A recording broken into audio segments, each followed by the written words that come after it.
So I can admit Bitcoin is sort of very long-term, quote unquote, savings technology, but really it's an investment. I ask myself the question, okay, how much greater of a return, risk adjusted, do I expect to earn holding something like MSTR versus just holding spot Bitcoin? And that's the question. And so for me, it has to offer some significant premium in terms of expected value.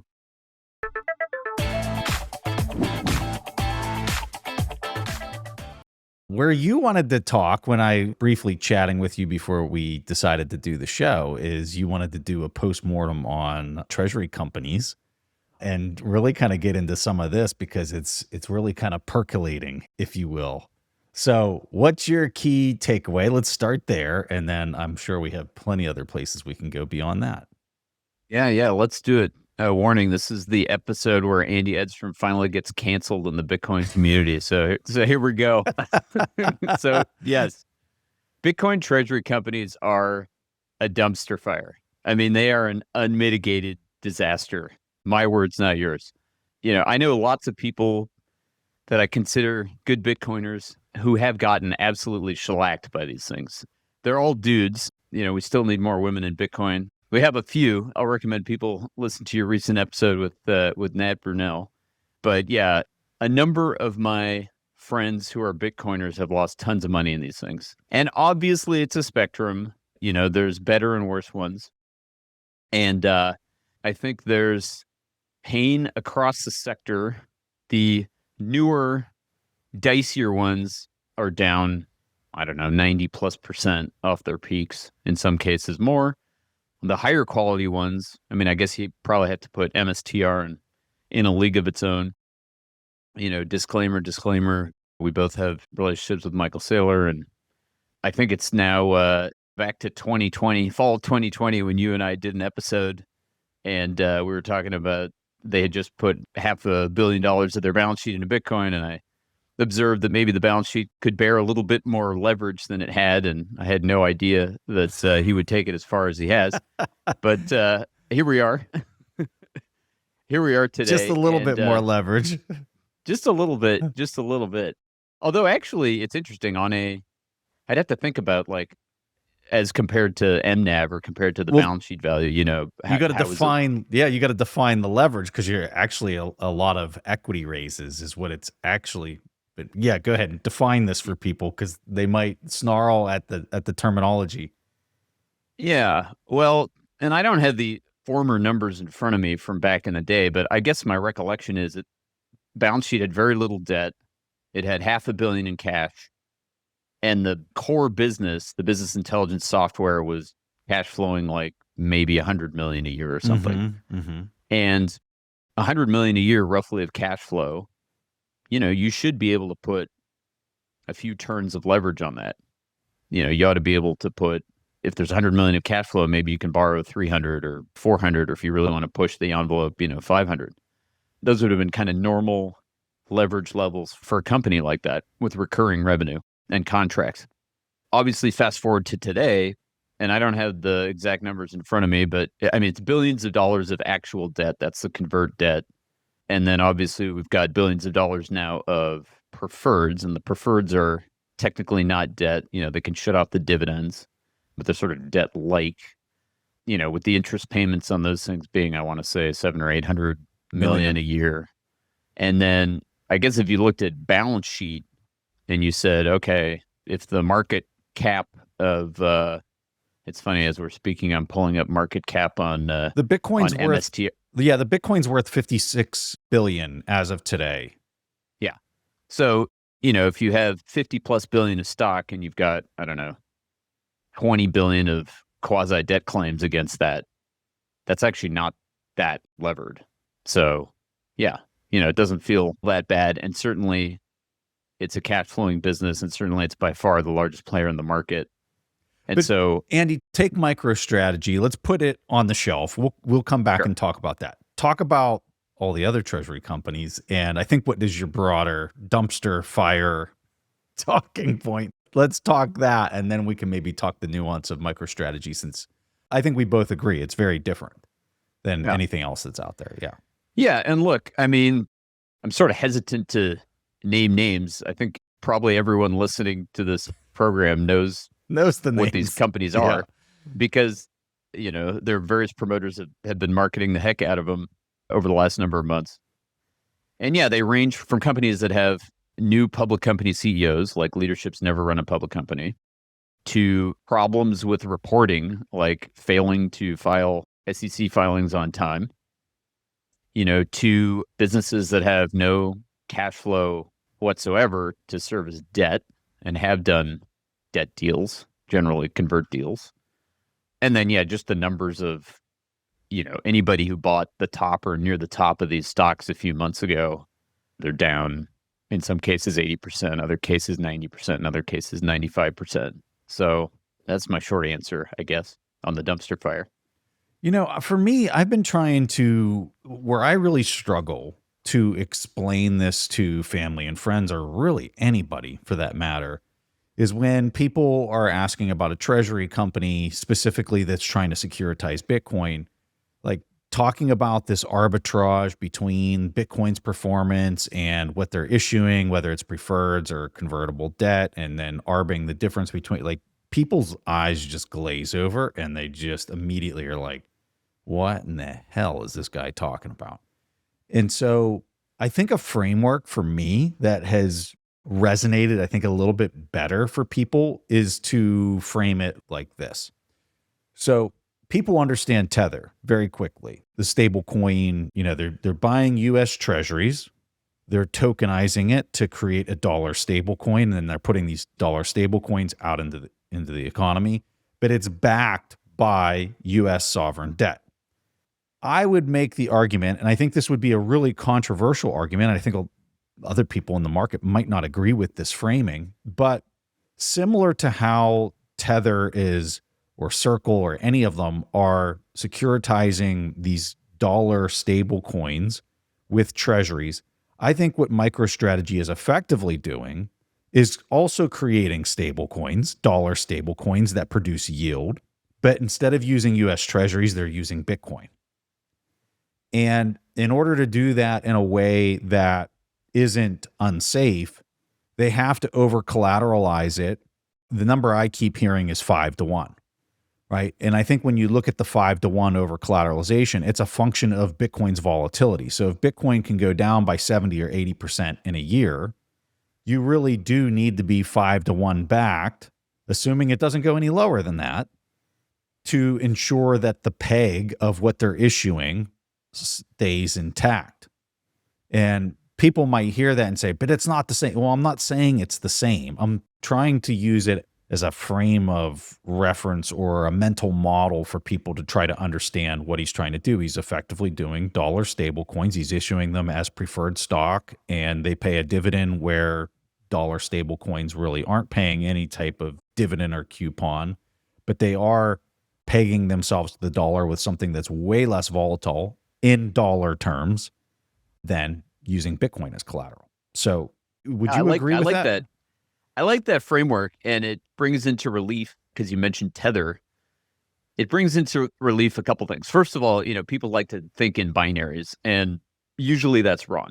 So you use the example of Tether, and yes, Tether is mostly collateralized by US treasuries, except for it's not 100%, as far as I know, right? It's like, I don't know, 95% treasuries or something. And then they've got some in Bitcoin, they got some in gold, they got various other assets. And so when I think about Tether, I think about, yeah, it's dollar good, except in the unlikely probability, right, that it isn't. Like there's a run on the system, people try to redeem their Tethers for actual dollars, and they sell all the treasuries, and even if they get out of the treasuries at par, maybe they have to sell some of the other collateral. And does the rest of the collateral cover all the claims against it in the form of Tether tokens? And the answer is yes, in pick a number, 99% of cases it will cover it, except for maybe it won't.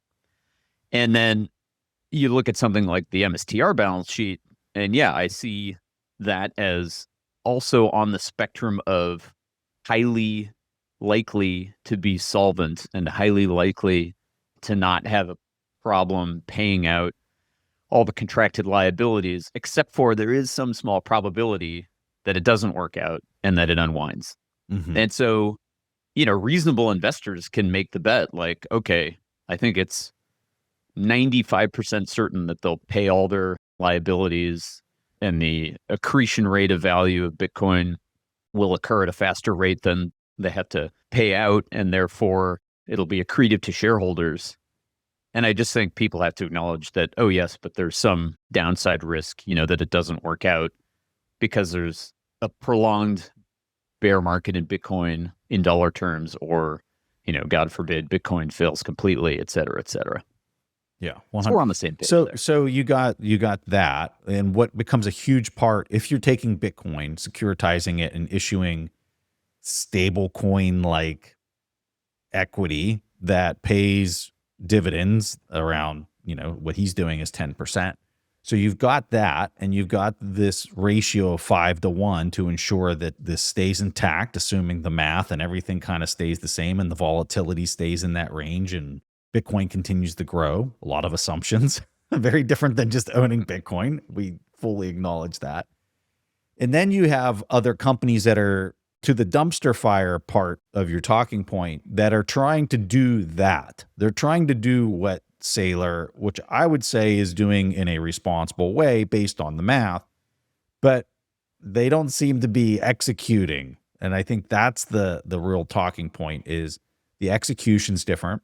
You have treasury companies that aren't even using Bitcoin as their reserve. They're using Binance tokens. They're using Ethereum. They're doing all sorts of, and these things are being referred to, for people that aren't familiar, are being referred to as DATs. They're going out and they're basically pumping the price of these other things and saying it's like MicroStrategy. And, that's for the market to determine. And I think the market's determining it pretty quickly.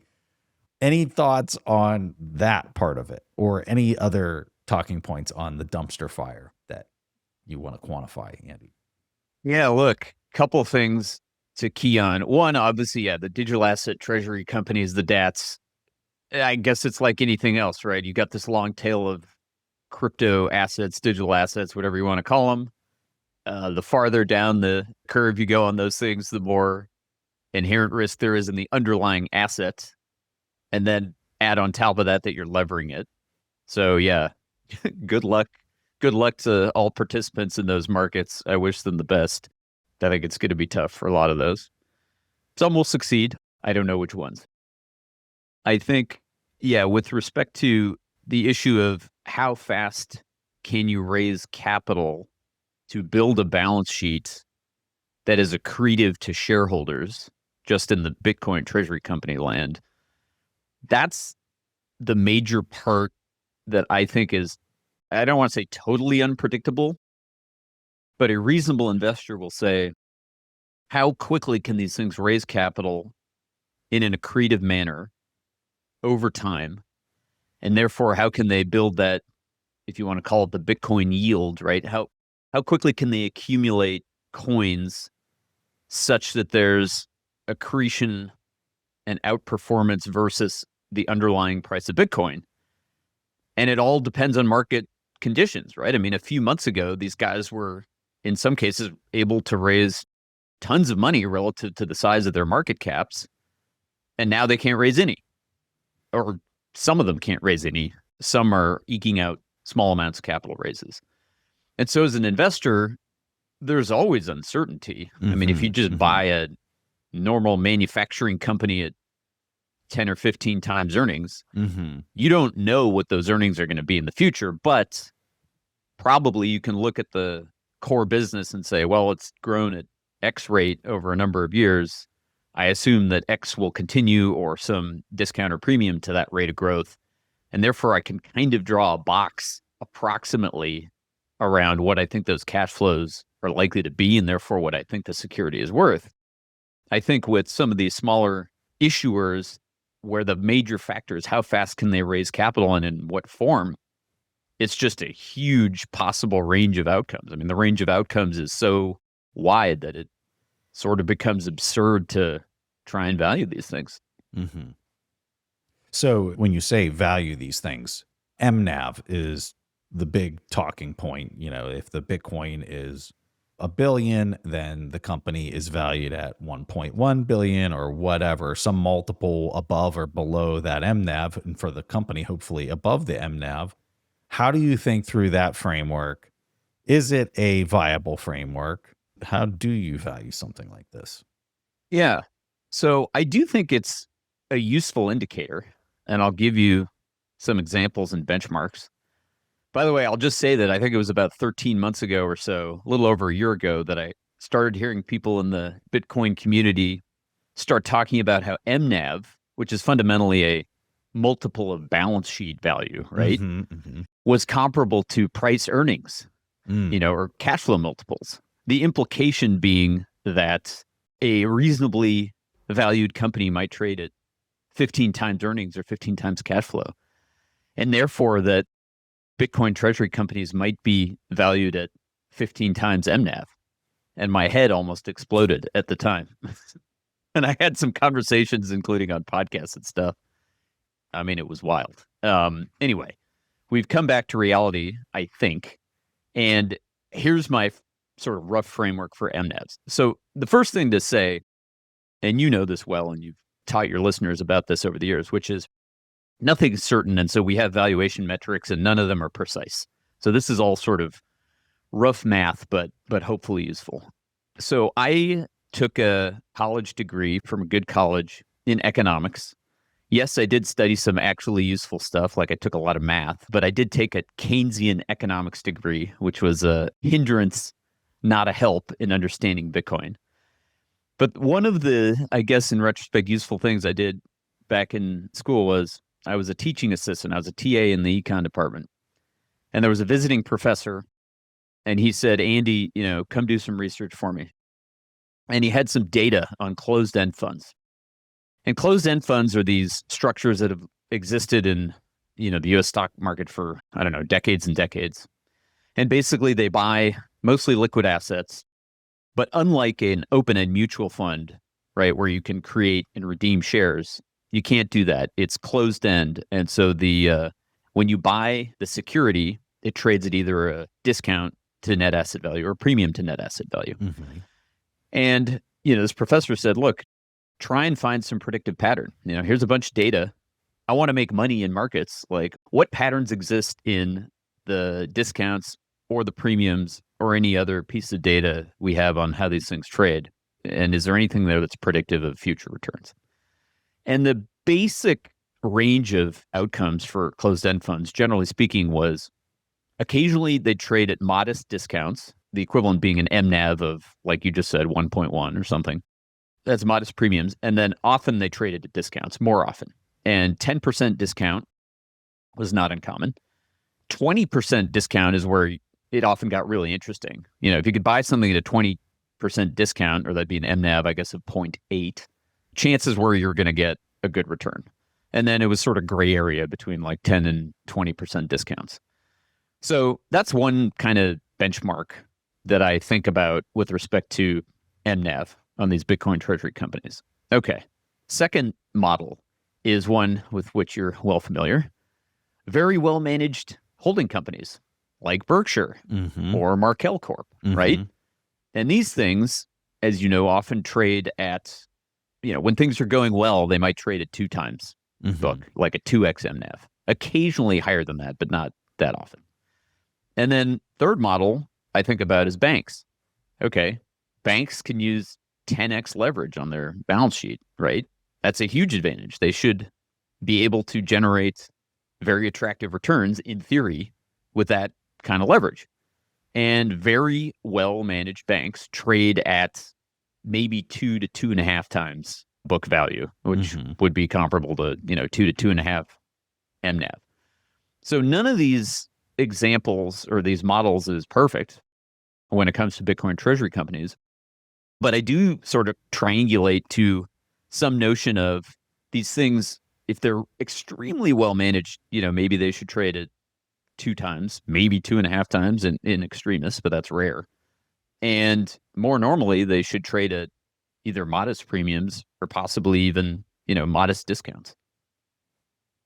I think for the listener, they get wrapped up into like, look at MicroStrategy. And I mean, for all intents and purposes, the 100 mil that the operating business makes is completely dwarfed by the 56 billion that sits on the balance sheet. And so somebody's just looking at it very generically and they're saying, well, I just don't understand why I would pay more for something like this that doesn't even give me the attributes of Bitcoin, that for all intents and purposes is the same. I could go out and buy one Bitcoin, or I could buy one share of MicroStrategy. And let's just assume the MNAV is at 1 and not at a discount or a premium. The person's asking themselves, why would I go buy that thing when I can just go buy Bitcoin and know that I have custody of it and know that I can do whatever I want with it, as opposed to this?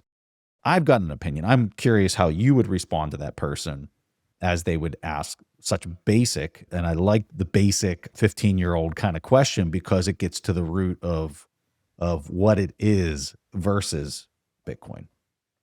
Yeah. So let's get to the nub of why I hold Bitcoin. And I'll just speak for myself, and maybe other people will find that idea useful. And there's sort of 3 legs of the stool for me. So one is uncensorable money, asset that I can carry across a border if I absolutely have to. If I get debanked, if I get cut off from my assets, and I need to have access to something where I hold the keys. Okay. That's a good reason to own Bitcoin. You don't get that, obviously, with, let's say, Bitcoin treasury company stock or MSTR stock. The second reason I own Bitcoin is number go up. I don't call it savings technology. I actually take issue with the notion that Bitcoin is quote unquote savings. To me, savings should not have purchasing power that fluctuates plus or minus 50% in short periods of time. I think if Bitcoin reaches its potential, it will become savings technology. And look, granted, if you live, I'm speaking for myself again, right? If you live in a hyperinflationary location, country that's got a terrible fiat currency, then Bitcoin kind of is savings. Mm-hmm. Although, caveat again, if you live in such a place, you also probably have access to Tether or some other stablecoin, which might be a better short-term savings technology than Bitcoin. So I can admit Bitcoin is sort of very long-term, quote-unquote, savings technology, but really it's an investment, in my view. Someday, if it reaches its potential, it'll be a savings vehicle. Today, it's an investment vehicle. So anyway, yeah, second reason is, I expect the value to go up. I expect to earn an attractive rate of return holding Bitcoin. And in that case, either Bitcoin itself or some paper version, let's call it, some version that sits in a brokerage account, can satisfy that criterion. And then for me, the third reason is I actually believe that a world in which Bitcoin succeeds is a better world. So, for ethical reasons, basically, I hold Bitcoin and I'm involved with Bitcoin. So 2 of the legs of that stool can be achieved with something like MSTR. One cannot. And the leg of the stool of it's an investment and it's supposed to earn a rate of return, I ask myself the question, okay, how much greater of a return, risk adjusted, do I expect to earn holding something like MSTR versus just holding spot Bitcoin? And that's the question. And so for me, it has to offer some significant premium in terms of expected value. Mm-hmm. And then, reasonable people can disagree about how much premium is required to hold that asset as opposed to just outright Bitcoin. Yeah. Yeah, at the end of the day, MSTR can use leverage, and it can use leverage from publicly traded markets to enhance its return profile. But it comes with added risk for sure. And it comes with taking self-custody and like all these things that we talk about with Bitcoin. So if people need to think through those trade-offs, and they have to make an informed decision and take self-responsibility for themselves. And by the way, those risks are several, right? They're not just one. Yeah. Like you mentioned leverage. Okay. Yeah. If the leverage goes wrong and the stock goes to zero, let's put it this way. Things can go badly in Bitcoin such that the price goes down for a long time, but it's not a zero and it recovers ultimately. Whereas company stock, where it's levered and the price of the underlying Bitcoin stays down long enough that it unwinds, right? The stock can be a zero. Mm-hmm. So that's one. And then you've got obviously key man risk. in the case of MicroStrategy, because, the chairman, I believe, Michael Saylor, still has control. If, God forbid, something happens to him, the board can probably make a different decision about what to do with the corporate strategy. So that's risk for the shareholder. And then, of course, you got the concentrated coin risk, which is if you're a believer in the long-term potential of Bitcoin, then you have to ask yourself, well, what happens with a big enough pile of coins when governments get very interested, right? When governments need to get some coins and they look for, you talked about this in the past on other episodes, and they look for the biggest honeypots, is there a risk associated with expropriation there? So yeah, there's numerous risks in addition just to the levered outcome on the price of underlying Bitcoin. What about companies that, you mentioned Berkshire, you mentioned Markel, holding companies that are acquiring fully owned operational subsidiaries and that are generating free cash flows? What about businesses that would be then taking the free cash flows and putting those retained earnings into Bitcoin, but also entertaining more acquisitions depending on, whether the price is a lucrative return profile? You haven't seen that. What you've seen is this Bitcoin treasury play where you're basically tokenizing dollars through the issuance of preferred stock and you're over collateralized. That seems to be the playbook that everybody's taken and not more of a Berkshire model. Do you see that coming to market? Do you see that being something that would work? Just in general, what are your thoughts? Yeah. I think my biggest overarching thought is everything takes longer in Bitcoin than we think it will, right? So, amen to that. Yes. game theory, governments buying omega candles, moon bags. Yes, much or all of it will happen in time, and it always takes longer than we think it will. Is it just an education burden? Is that why does it take longer for more people to kind of come to this conclusion? Yeah, I definitely think education's a major factor. It's so hard to understand Bitcoin. I imagine I have some significant understanding of Bitcoin, and more than 99% of the population. Also, there are people that know much more about it, orders of magnitude more. So it's all a distribution. But yeah, it takes a ton of work to climb the curve on the game theory, the math, the network topography, the history of money, the geopolitics, all that stuff. As you know, it's a pretty heavy lift. It takes a lot of work. So most people don't have the time. Many are too lazy. Many just are living hand to mouth day to day. They don't have time to research this stuff. Others were taught the wrong thing. They got to unlearn the wrong thing and learn the right thing. Sorry, go ahead. No, to that last point, I think this is also a huge factor of it is a lot of people, I think if you would look at just from a percentage standpoint, at least half the population is just living paycheck to paycheck. And if there's one thing that I've learned is people just can't go and put money that they're not even earning because they're living paycheck to paycheck. If you can't put anything into savings, that in and of itself is a non-starter. And then for the people that do have just a small amount of retained earnings or cash flows, they want to put it into something that they know is going to be there, almost like a rainy day fund kind of thing. And they don't want a lot of volatility in it. So they're being constrained by their lack of desire for having any type of volatility. And then for the ones that are the huge earners that I would say are ripe for owning Bitcoin because they have free cash flows and they can deal with intense volatility. A lot of them are looking at things that, for all intents and purposes, and Bitcoiners would probably hate me for saying this, but that are sexier. They're looking at AI or they're looking at things like that I guess is easier to understand. As crazy as that sounds, it's easier to understand AI because they can go on their computer and they can type one question in there and it pops out this fantastic answer and they're saying, oh my God, I don't know what this is, but I need to own who's ever making this. And then they put investments into that because it's very quick to understand. There's no big education burden. You can use it one time and you're like, okay, this is pretty cool. And this is going to be revolutionary. And like, that's the end of the thesis. And that's where they're throwing their extra cash. 100%. There's all these barriers Bitcoin is arguably irrelevant, as you're pointing out, to a huge swath of the population that doesn't save.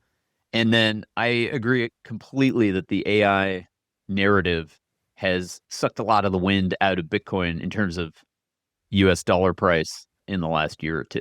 By the way, I'll go a little bit further. Here comes some heresy. When I published Why Buy Bitcoin in 2019, my view at the time was that Bitcoin was the best risk-adjusted investment I'd probably ever see in my lifetime. Granted, that was started writing, it was 3K, and when it went to press, it was like 8K. So we're 10x higher in price now. And yes, a lot of the risks have been removed, but now I have to ask myself, like, is this still risk-adjusted the best investment opportunity available to me? And I can still answer yes, but also I can say, but not to the point that I want to put, substantially all my portfolio in it. In other words, there are other opportunities, investment opportunities that are also attractive. And if I think about risk and I acknowledge the fact that Bitcoin could still go to zero, God forbid, it might be worth owning some other assets as well. And so when I think about the opportunity that Bitcoin offers, it was crazy attractive when I first started buying it and made a big bet on it. It was even more crazy attractive when you made your first buy. I wish I'd been around at that time. And now it's very attractive, but are there other assets I want to own out there? Yeah. What are some of these other things? I mean, it's an investing show. Let's talk about some of these other ideas you got. I love it. Let's hear it. Yeah. I mean, God help me, I'm probably going to be buying some real estate soon. So that's one thing that I think it's okay to own. I like monetary metals. I don't think Peter Schiff is right, but I do think that gold and silver and platinum and various other lesser monetary metals are probably going to continue to be good investments over at least the medium term. I kind of like commodities in general. When oil and gas is kind of washed out, I think that if we're going to build out all this electricity capacity and general power capacity, there's going to be a huge role for nat gas because it takes a long time to get the nuclear online, and solar's not going to fill the void. And yeah, I had this argument with my brother-in-law is in the solar install business, and he's like, solar's going to eat everything. And I say, no, it's just going to be more. This is Lynn Alden's view too. It's like, it's very rare in history that some form of energy generation just goes away. You generally just get more of all of the above as humanity finds new and more interesting ways to consume energy. And then there's parts of AI that I like. I mean, I'm a Google shareholder. What did you think about Elon recently did an interview and was asked what are some of the investable things in the space? I'm paraphrasing the thing, and he named one company and only one company, and it was Google, which I found noteworthy as a competitor. That reminds in the AI me space. of an interview he did probably 10 years ago, and this was like maybe before OpenAI was founded. I don't remember exactly when OpenAI was founded, but it might have been in the early days of OpenAI. And someone was asking him his concerns about AI in general, and the threat of AI to humanity. And they asked him, well, what companies are you worried about? And at that time he said, there's only one. He didn't say which one it was, but it was pretty clear already at that time. Yeah, it was Google. Yeah, it is really noteworthy because the whole reason that he initially funded OpenAI with Sam was because of his conversation with, I think it was Sergey from Google. He had that conversation and the specious comment came out and it scared the living bejesus out of him. And then he went and funded OpenAI to compete with Google. And so I guess I found it really interesting that I think the interview came out just this week where the one company that he named as a viable competitor to what he's doing with XAI was Google. When Google first came out with some of their AI models, they were not impressive. And I would just say just in the past month, it really seems like they're giving OpenAI a real run for their money. I know I've been playing around with their Gemini model, and some of the things that I'm getting back are very impressive and completely on par with OpenAI's model. 100%. And if you the classic trope of lock-in and having a platform and, offering multiple products. Look, it affects me. Okay. Like I still have a Gmail account. God help me. I use Google Calendar. So, is it convenient to use Gemini all on the same login? Yeah. You bet it is. Yeah. Bundling. Yeah. There is massive lock in there. What about you, Preston? I mean, what else do you like in terms of investments? I mean, I know over the years, and by the way, I'm sympathetic to your view, which is like if the world reprices on Bitcoin, then companies probably aren't going to be worth 30 times earnings. They might be worth 8 times or 10 times. But is there nowhere else that interests you right now? Yeah, where I get frustrated with all of this is for the companies that I am finding that I think are going to have a huge impact into the future. The risk-adjusted return is really kind of the real question. And it's like, should I be paying these crazy multiples to own the company when the execution risk and the competition risk and all of the risks that you just start listing, right? I look at Bitcoin, and although I'm not real thrilled with the past year's performance, to be quite honest, I find that Bitcoin seems to do really quite well, especially after those times when you're most frustrated with it.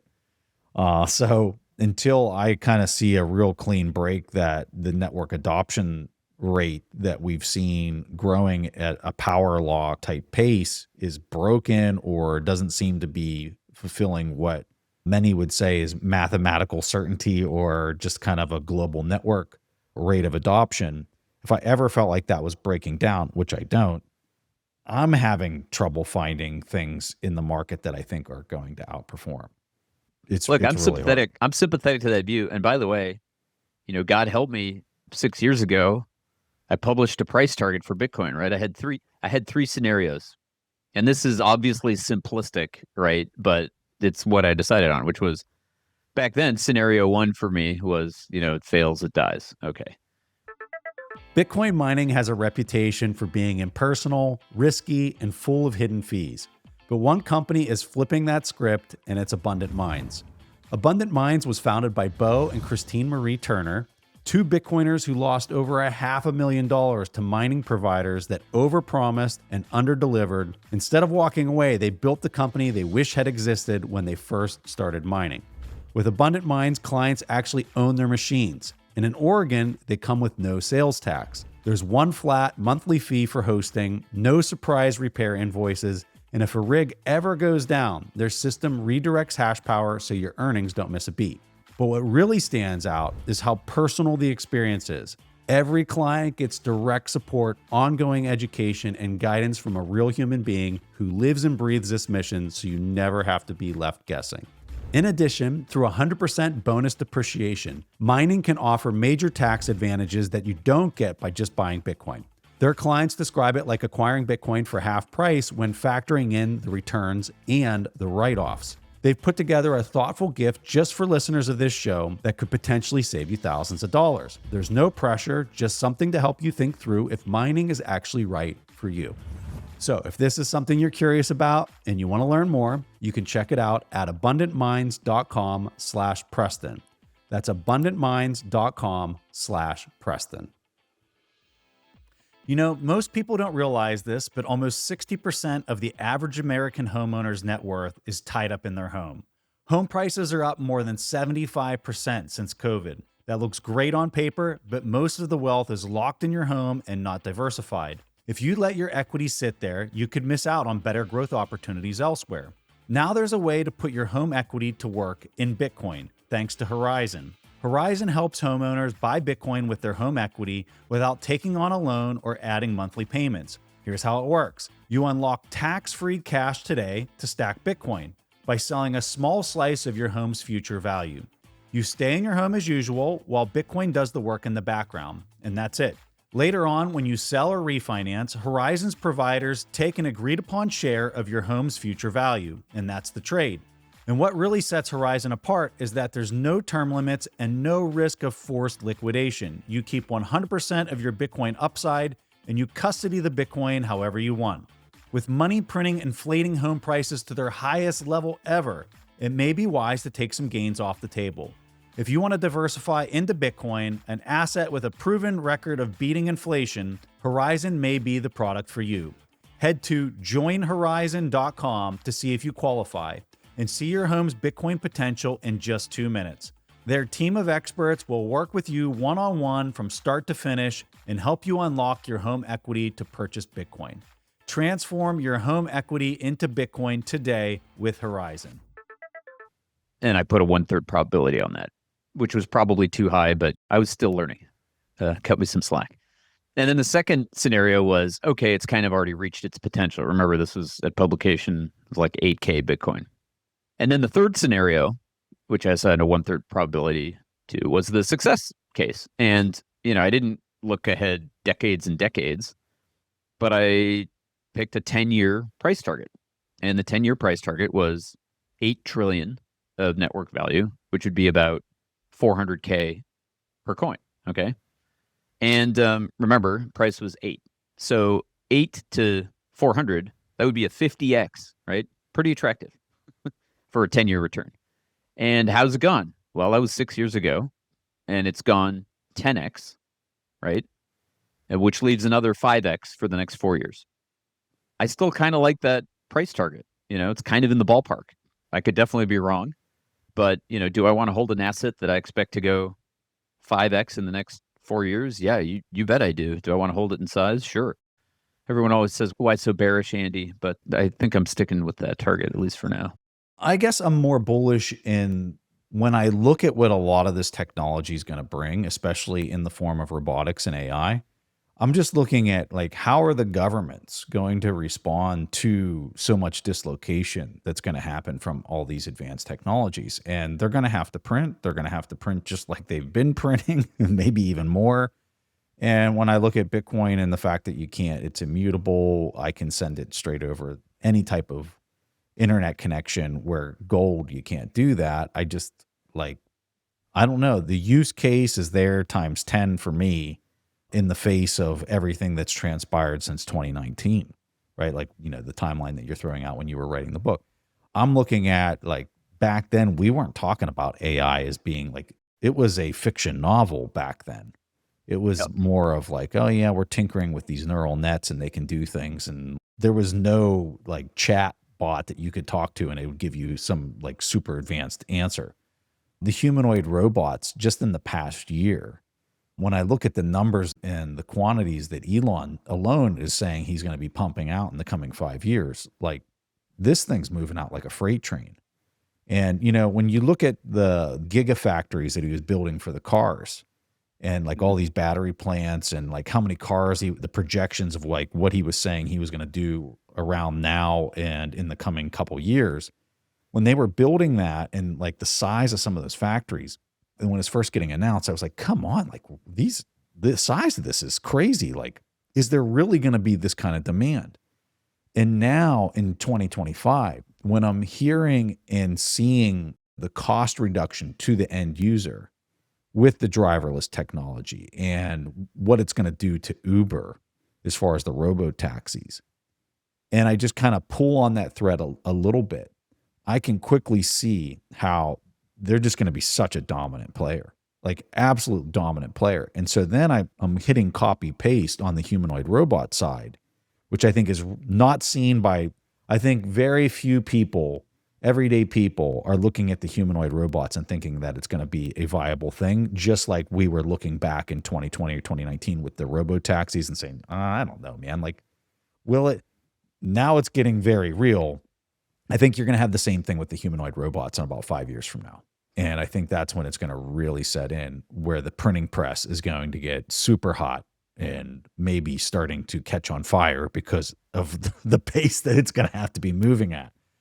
And do I think what Elon's doing is going to be a market leader? Yeah, I absolutely do.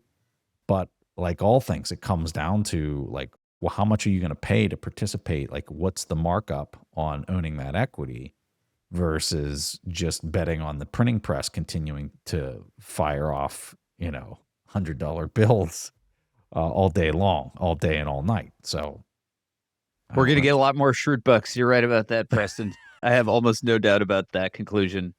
And yeah, we're still at a point Bitcoin is now still less than 10% of gold, in terms of market cap. I mean, if gold's 20 something trillion at current prices and Bitcoin's at 2 trillion or a little under, I think gold's just so easy for the market to understand. I think that people are finally understanding the debasement trade. They're finally understanding that nothing stops this train. I think that has finally hit a Wall Street, and you can I'm sure you still have tons of friends that work on Wall Street. It seems everybody understands that, and everybody agrees that the printing press is never turning off and the math don't work for fixed income anymore. I think everybody understands that. And so then the question is okay, well then how does that get resolved? And like, what do I want to own as that's resolving itself? And it just seems like everybody's like, yeah, Bitcoin's a lot to kind of like wrap your head around. There's all this encryption stuff. And like, do I trust the people that wrote it? And like, I think it's a lot of work where gold is just this easy button that they can push and it just answers the mail on the thesis, the debasement thesis. And so I think you have a lot of people just hitting the easy button because they just don't want to do the work to understand it. Would you 100%, agree? 100%. And reminder, there was a very, very long time where wealth managers wouldn't even own gold, right? Like forget about Bitcoin, which is, if your thesis is hard money, at least you ought to get your head around gold. But I would say until very recently, most of my wealth management brethren were not willing to buy gold for their clients. Yeah. And so if Bitcoin is like a bridge farther than that, this stuff, I guess, just takes time. And then, of course, you got the factor, which is central banks are actually buying gold. It's not clear that they're actually buying Bitcoin, with rare exceptions, right? And so, my belief is that there is Bitcoin accumulation going on behind the scenes at the sovereign level, probably in size, but we haven't heard about it yet. And that's the smart strategy, to be honest, right? It's not smart to say, yes, I'm going to buy a bunch of this thing before you actually buy it because that bids up the price. You might as well accumulate quietly over time, even if your long-term goal is to turn it into a significant part of your overall reserve portfolio. So stuff takes time. It's still early days. I guess that's just where we are. What are your thoughts on the 4-year cycle? Yeah, so I believe that the 4-year cycle remains undefeated. And where we sit today, I'm 60% or 60+% of the belief that it's another 4-year cycle and we're in a bear market, which is also to say that I think there's a 40% chance that it's not a bear market and that, we'll recover from this current downturn and probably there'll be significant upside. I'm thinking in terms of like 200K, let's say next year or within 18 months or roughly that timeline. So you're saying it's a baby cycle. It's a baby cycle. A baby cycle, sure. It's just a mini sell-off. Yeah, in that scenario, exactly. Or just a market correction like we routinely get in Bitcoin. We've suffered through many of them over the years, or celebrated them, right? If you've got cash and you're stacking sats and you're buying cheap, that's right. It's a huge opportunity, right? And so, but yeah, look, my base case, my 60% case is the 4-year cycle remains undefeated, and we're living through a bear market right now. And I'll tell you why. The history, of course, of the 4-year cycle was at the beginning in the first epoch. If you were a miner and you found a block, you got 50 coins. That was the block subsidy. Yes, you also got transaction fees, but they didn't amount to hardly anything. But basically, you got 50 coins per block. And the software was written such that 4 years hence, or whatever, 200,000 blocks, I don't remember the exact number, the reward would get cut by half in terms of coins. So you go from 50 to 20. 210,000 blocks. Thank you. 210,000. And so there was some doubt in the community about whether the miners would actually do that, right? What was to stop them from just continuing to mine with a 50 coin reward? And so, so there was doubt in the early days. Hence, when they actually did the right thing and cut the reward by half, that was a catalyst for a bull market.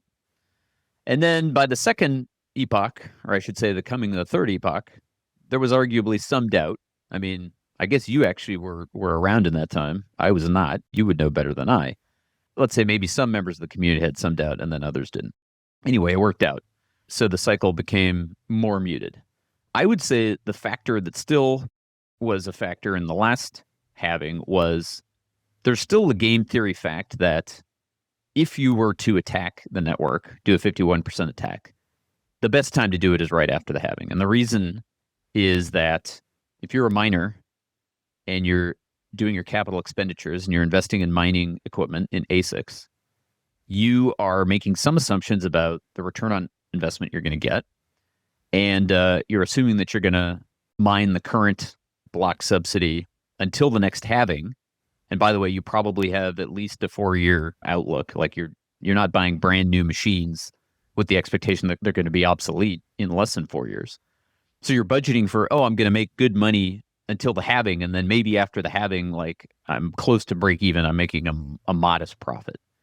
Well, of course, if that's the set of circumstances, then the most miners are likely to be at or near break even on the most amount of their equipment right after the halving. So if someone were to, someone, I don't know, governments, who the heck knows, were to implement a 51% attack, they would probably do it right after the halving. And so if you get past the halving and you don't have a 51% attack, right, well, then you're probably safe for the next 4 years. So that's, I think, been an ongoing factor. Now, today, at this point, the block subsidy is so small as a percent of the total number of coins that I think it's reasonable to say, okay, it shouldn't be a major factor. However, we still live in a world where a lot of the coins are concentrated in a few hands. People probably know that the literal top of this year, price-wise, was when one single individual, according to Galaxy Digital, used them to sell 8,000 coins, I think it was. One guy. 80,000. Oh, excuse me. Thank you, Preston. off by an order of magnitude, 80,000 coins. And that was one guy, and that was the literal top of the market. By the way, you may object, oh no, that was the 124K top. We subsequently hit 126. Well, one of my other, non-consensus views perhaps is that I measure in inflation-adjusted terms, roughly speaking. So I would suggest that the purchasing power of 124 was either higher or about the same as 126 6 months later. Yeah. Related concept. In my view, we did not get an all-time high right after the ETFs. When we hit 72K, I guess early last year, was it early last year? That we hit 72 and the prior high was 69. To me, that was not an all-time high because it was years after the fact. So 72K several years after 69K had actually less purchasing power than 69K years ago. Anyway, so look, individual whales can put a ceiling on the market, period, full stop. This will not be the case someday. Someday, more coins will be distributed. There'll be fewer and fewer very large holders who are OGs who acquired their coins either by mining or by accumulating at very low prices a decade plus ago. Those guys will eventually be gone, or at least their ranks will be reduced. But unless and until that happens, these guys dumping can basically cause the bear market. And they've lived through several the same pattern in the past. And don't get me wrong. As far as I know, I don't have any personal relationships with anyone who owns 80,000 coins. But I got to believe that there's some percentage of OG whales out there who say, I've seen this movie before. I do want to lighten my load. I do want to buy other assets. I do have other life goals. There's other things I want to do with my time. And so I'm going to sell some coins here. And it can be self-fulfilling. And again, I look forward to the cycle where it ceases to be a cycle and I'm wrong. And I'm quite confident that that will happen someday. And it may happen, this may be it. This may be it. Yeah. And that's why I assign a 40% chance to it. Yeah. As opposed to the 60% that, no, it's just another normal cycle. Any other highlights or things that when you look across the market right now that you think are super important that the audience should know or that you think warrants a final call out? Yeah. Maybe I should just keep the bearish trend going here. Here's a scenario, okay, Preston, where I'm not that bearish. I'm not that bearish. I'm just kind of like Oh, I'm bearish. I'm No, sorry. I know. But I think the audience has heard a couple conversations that I've had, and a lot of the people that I've had on are pretty bearish these days. I don't know that I'm that bearish. I'm just more confused than I think I've ever been. In that, like the S&P 500, Andy, is 1.5% off of its high, and Bitcoin is down 30%. And historically, like the correlation between risk on indices and Bitcoin has been way more correlated. If Bitcoin was down 30%, the S&P would probably be down 15% right now. And everybody from a market sentiment would be, hey, risk off is happening. And I'm just not seeing it in the indices. So although we're talking a lot about this, it seems to be a bearish sentiment specifically to Bitcoin. It's just like everything's just not adding up for me right now. And go ahead. I interrupted your point, but I'm not bearish. If anything, I'm just kind of confused, I think is more where I'm at. So first thing to say, like, did I predict that we'd touch 80K, in the month of November this year? No, I did not predict that. I'm surprised also. Second thing I'll say is, the correlation data has definitely been more pronounced in recent years. And that's, if I were to explain it, I would suggest, it's because Bitcoin has sort of financialized and entered the mainstream, right? And, if you can buy a Bitcoin ETF in your brokerage account, then when you get scared about risk and you're looking at things to sell, you can sell some of that in addition to your NASDAQ or whatever else. So that's undoubtedly true in recent years. The correlation's been higher. And so, we have a decoupling now. And that's supposed to be good. We're supposed to like it when Bitcoin doesn't correlate to risk assets, except for when it's to the downside. Then that's not so fun. Not so fun. I'm not aware of any fundamental problems, like anything actually breaking as we speak or in recent months here. So there could be some explanation we just haven't heard about and don't know about, but I don't have any insight there.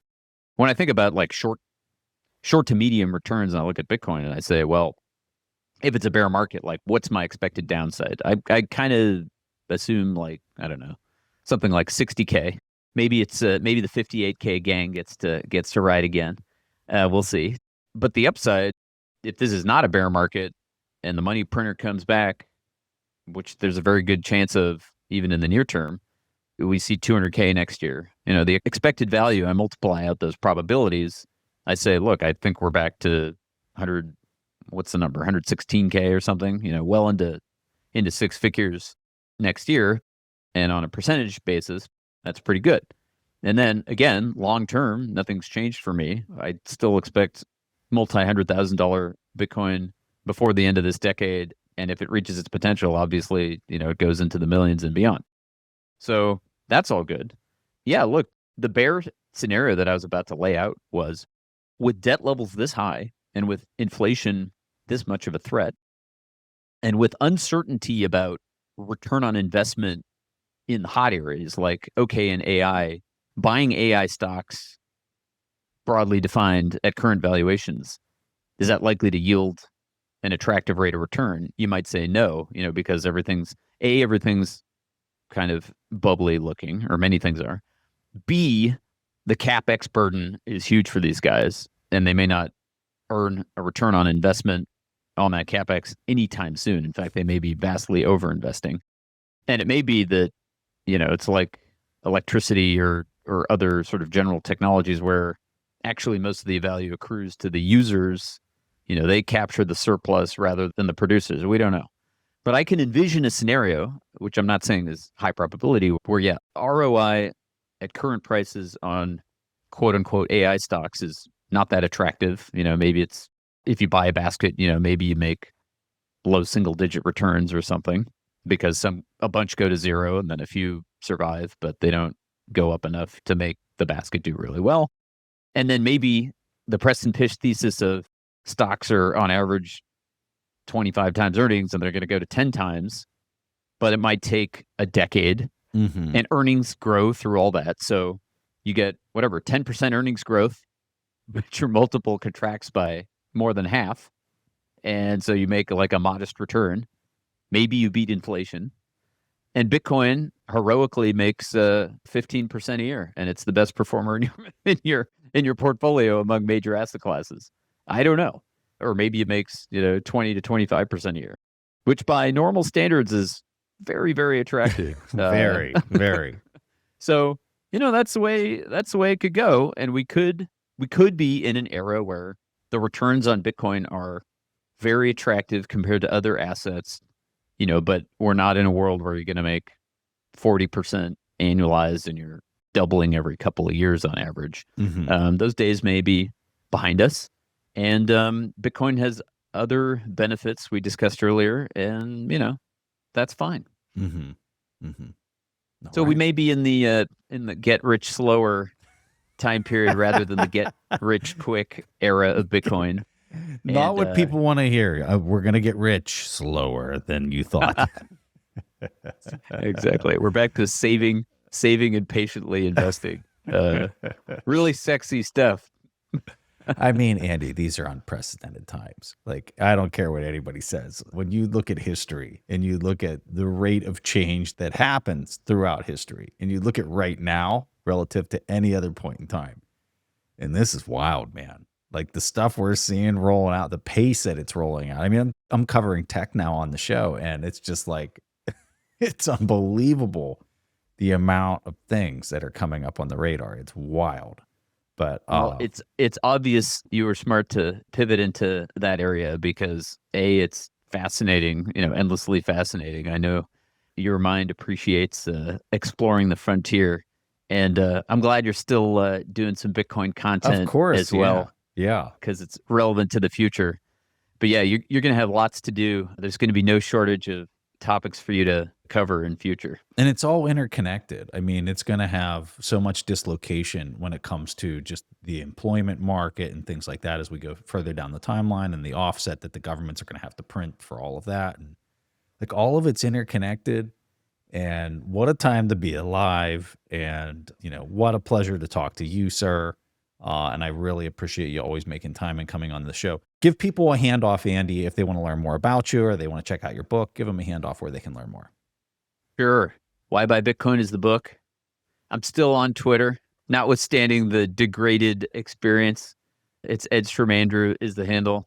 Someday I'll make it onto Nostr with you, Preston, but, it took me, I don't know how many years to adopt Bitcoin. And, so maybe if it took me 7 years to adopt Bitcoin, I'll be on Nostr in a few years from now, after it's proven its value in terms of risk return to a Luddite, to a knucklehead like me. Well, we'll have links to that in the show notes. And Andy, thanks for always making time, sir. Thank you, Preston. Keep up the great work. You have put in this work and you deserve to feel like you have control over your time and your future. And that's what Bitcoin offers you. And Bitcoin is, in my opinion, the best solution, but it's really just representative of a good form of money that allows you to save for the future because it cannot be debased, because it is scarce, because it is divisible, because it is portable, because it, answers to all of these defects that came before in other forms of money. That's like the whole message is, for the first time in human history, we have a form of money where the average person can start to accumulate apolitical, globally traded capital